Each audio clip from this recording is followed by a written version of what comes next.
ఆరుటూరి సందింటి రాజశేఖర్ రెడ్డి ఈ పేరంటే చాలా మందికి తెలియకపోవచ్చు. కానీ వైఎస్ రాజశేఖర్ రెడ్డి అంటే తెలియని వారుండరు. 2 సార్లు ఆంధ్రప్రదేశ్ ముఖ్యమంత్రిగా తెలుగు ప్రజల ముఖాల్లో చిరునవ్వులు చిందించారు. రైతులకు ఉచిత కరెంటు, 108, ఆరోగ్యశ్రీ, ఇందిరమ్మ ఇల్లు, ఫీజు రియంబర్స్మెంట్ వంటి హిస్టారికల్ పథకాలు పెట్టి చరిత్రలో నిలిచిపోయారు. కానీ విధి వెక్కిరించడంతో హెలికాప్టర్ ప్రమాదంలో అసువులు బాశారు.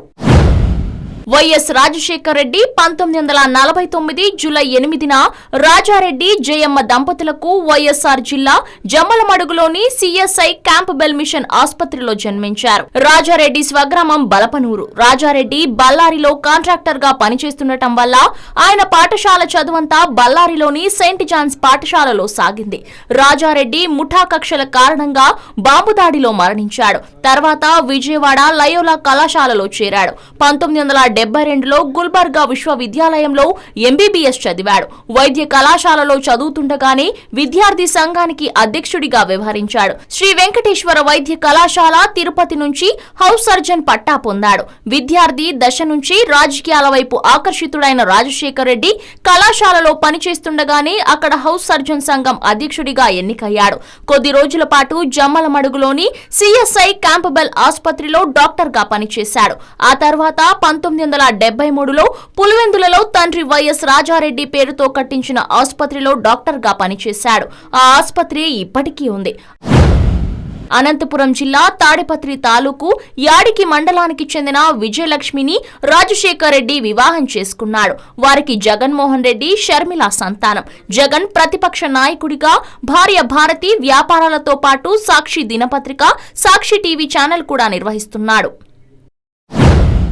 రాజకీయాలపై ఆసక్తి చూపిన రాజశేఖర్ రెడ్డి 1980 నుండి 1983 కాలంలో రాష్ట్ర ప్రభుత్వంలో మంత్రి పదవిని నిర్వహించాడు. కడప లోక్సభ నియోజకవర్గం నుంచి 4 సార్లు ఎన్నికయ్యాడు. పులివెందుల అసెంబ్లీ నియోజకవర్గం నుంచి 6 సార్లు విజయం సాధించాడు. రాష్ట్ర శాసనసభ ప్రతిపక్ష నేతగాను 2 సార్లు పీసీసీ ప్రెసిడెంట్ గాను పనిచేశాడు.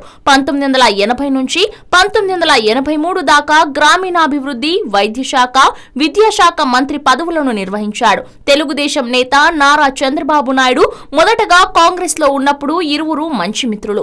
కాంగ్రెస్ ముఖ్యమంత్రులందరితో ఆయన పోరాటం చేయాల్సి వచ్చింది. 1989 నుండి 1994 మధ్య కాలంలో ముఖ్యమంత్రి కావాలని ప్రయత్నించినా సాధ్యపడలేదు. మర్రి చెన్నారెడ్డి, నేదురుమల్లి జనార్దన్ రెడ్డి, కోట్ల విజయభాస్కర్ రెడ్డి వంటి నేతలతో తీవ్ర పోటీ పడ్డారు. వారికి వ్యతిరేకంగా క్యాంపులు నడిపారు. మర్రి చెన్నారెడ్డిని, నేదురుమిల్లి జనార్దన్ రెడ్డిని పదవి నుండి తొలగించడానికి ప్రధాన కారణమైన హైదరాబాద్ నగరంలో జరిగిన అల్లర్లలో రాజశేఖర్ రెడ్డి వర్గపు పాత్ర ఉందన్న ఆరోపణలు వచ్చాయి. అదే తాను ముఖ్యమంత్రి అయ్యేనాటికి అలాంటి శిబిరాలు లేని పరిస్థితిని సృష్టించుకోగలిగాడు. రాజకీయాల్లో ముక్కుసూటితనానికి, నిర్మోహమాట ధోరణికి రాజశేఖర్ రెడ్డి ప్రసిద్ధుడు. 1999లో సీఎం అభ్యర్థిగా పోటీ పడ్డాడు. కానీ గెలవలేదు. 2004లో పాదయాత్రతో మంచి పేరు పొందాడు. ఇక 2004లో ఘన విజయం సాధించి ముఖ్యమంత్రి పీఠాన్ని అధిరోహించాడు. ఇక 2009లో కూడా రెండవసారి గెలిచి చరిత్ర సృష్టించాడు. 2004 మేలో జరిగిన 12వ శాసనసభ ఎన్నికలలో కాంగ్రెస్ పార్టీ అధిక స్థానాలు సాధించడంతో అదివరకే పార్టీలో పేరు సంపాదించిన వైఎస్ రాజశేఖర్ రెడ్డి ముఖ్యమంత్రి పీఠాన్ని అధిష్ఠించాడు. పాదయాత్ర వలన జనాదరణ పొందడమే కాకుండా ఎన్నికల ప్రచారంలో వ్యవసాయానికి ఉచిత విద్యుత్తు, పెండింగులో ఉన్న నీటి పారుదల ప్రాజెక్టులను పూర్తి చేయటం, జలయజ్ఞంలకు ప్రాధాన్యం ఇవ్వడంతో ముఖ్యమంత్రి పీఠమెక్కిన పిదప తొలి సంతకం ఉచిత విద్యుత్తు ఫైలుపైనే చేశాడు. ప్రజలకు ఎన్నో పథకాలు, ఆరోగ్యశ్రీ, పేద విద్యార్థులకు ఫీజు రియంబర్స్మెంట్, ఇందిరమ్మ ఇల్లు, నీటి ప్రాజెక్టులు, రోడ్లు, వృద్ధులకు పెన్షన్, వికలాంగులకు పెన్షన్, స్కాలర్షిప్స్ ఇలా ఎప్పుడూ ప్రజలకు ఉపయోగపడే పథకాలు ప్రవేశపెట్టాడు. అయితే ఇప్పుడులాగా కాంగ్రెస్ లో సీఎం అభ్యర్థికి కొట్లాట ఉండేది కాదు. తన తర్వాతే అందరూ అన్నట్లుగా 1 మ్యాన్ ఆర్మీగా ఉండేవాడు. తనను ఎదిరించే ధైర్యం కూడా కాంగ్రెస్ లో ఎవరూ చేసేవారు కాదు. ఇక 1600 ఎకరాల భూమిని డిసెంబర్ 2006లో ప్రభుత్వానికి అప్పగించటం విపక్షాల విమర్శకి గురైంది. చట్టాన్ని అతిక్రమించి భూమిని కలిగి ఉన్నందుకు విపక్షాలు రాజశేఖర్ రెడ్డి రాజీనామా చేయాలని కోరాయి. ముఖ్యమంత్రి పదవిలో ఉన్నప్పుడు ఎన్నో అక్రమ ఆస్తులు సంపాదించారని విపక్షాలు మరియు పత్రికలు ఆయనపై ఆరోపణలు చేశాయి. అక్రమ ఆస్తుల సంపాదన కేసులో 2011లో ఆయనపై మరియు ఆయన కుమారుడు జగన్ పై సిబిఐ వారు అభియోగ పత్రం జారీ చేశారు. ఈ కేసులో జగన్ జైలు జీవితం కూడా గడిపాడు. ఇక 1,00,000 కోట్ల అవినీతి అంటూ ముద్ర కూడా వైఎస్ కుటుంబంపై పడింది. అది సెప్టెంబర్ 2, 2009 బేగంపేట నుండి హెలికాప్టర్లో బయలుదేరాడు.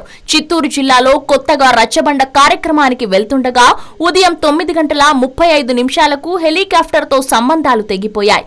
ముఖ్యమంత్రి ఆచూకీ కోసం గాలించగా 25 గంటల తర్వాత ప్రమాదానికి గురైన హెలికాప్టర్ ఆనవాళ్లు లభించాయి.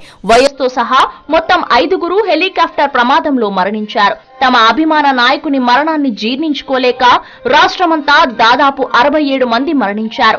వీరిలో చాలా మంది గుండె ఆగి మరణించగా కొద్దిమంది ఆత్మహత్య చేసుకున్నారు. ప్రమాద స్థలం కర్నూలు, ప్రకాశం జిల్లా సరిహద్దులో ఆత్మకూరు, వెలుగోడుకు సమీపంలోని నల్లమల అడవుల్లో ఉంది. హెలికాప్టర్ కూలిన సొంత ప్రాంతం కర్నూలు జిల్లా ఆత్మకూరు నుంచి 8 కిలోమీటర్ల దూరంలోని నల్లకాల్వ గ్రామం మీదుగా 16 కిలోమీటర్ల దూరంలోని రుద్రకోడూరు గ్రామానికి దట్టమైన అటవీ మార్గంలో ప్రమాద స్థలి మరో 16 కిలోమీటర్లు దూరం ఉంది. ఇప్పుడు అక్కడ స్మృతివనం కట్టారు. ఇక మాట తప్పని మడమ తిప్పడు అని పేరున్న నాయకుడిగా, ఇచ్చిన మాట తప్పని వ్యక్తిగా ఎంతో పేరున్న నాయకుడు వైఎస్ ఎంతో మంది ఇళ్లలో ఆరాధ్య దైవంగా వెలుగుతున్నాడు. ఆయన మన మధ్య లేకున్నా ఆయన పథకాల రూపంలో బ్రతికి ఉన్నాడు. ఇక ఈయన చరిత్రపై కూడా యాత్ర అనే బయోపిక్ తెరకెక్కుతుంది. ఈ తరం వారు ఈయన గురించి తెలుసుకోవాలంటే ఈ సినిమా చూడండి. హలో, మిమ్మల్నే యోయో టీవీ యాప్ డౌన్లోడ్ చేసుకున్నారా? ఇంకా లేదా? మీ యాప్ స్టోర్ కి వెళ్ళి వెంటనే డౌన్లోడ్ చేసుకోండి.